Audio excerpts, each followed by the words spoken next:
So again, text case, lower, upper, and proper. Now we're gonna try the lower case equals lower. All right, and then select the text. So ano po ginagawa ni lower? So ang ginagawa po niya is lahat nung data natin, lahat nung text natin, kino-convert niya into lower case po. So regardless po kung ano yung yung case type po natin dun sa cell na yon, automatically lahat nung lahat nung value niya dun sa text na yon, automatically po i-convert niya into lowercase. So again, apply this down. Mapapansin nyo, ayan, wala na pong naka-uppercase. Again, let's try to reveal this one and then yes. Ayan siya. Madali lang po siya, right?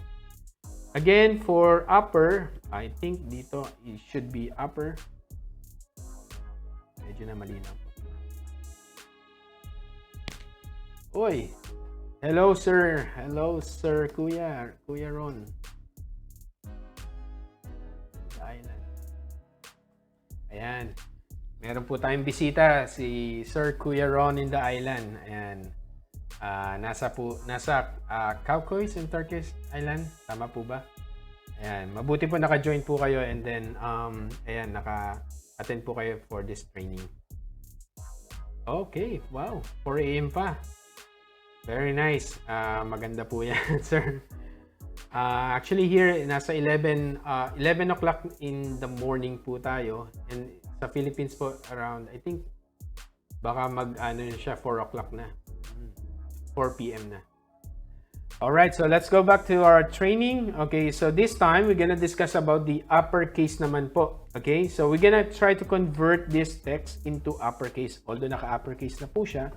Pero ang objective lang po natin is to make sure na lahat ng data po natin here is converted into uppercase po siya. So again, if you're gonna drag this down, mapapansin po natin na lahat po ng ating formula, ayan, ay lahat po ng ating data is converted na into uppercase na po. Alright, so if you're gonna reveal this one, again, ayan, meron po kayong guide dito. Alright, so proper case naman po. Okay, proper case. So, paano naman po si proper case?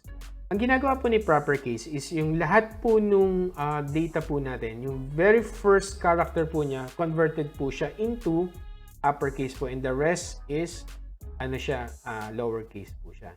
So, let's try to apply this formula po.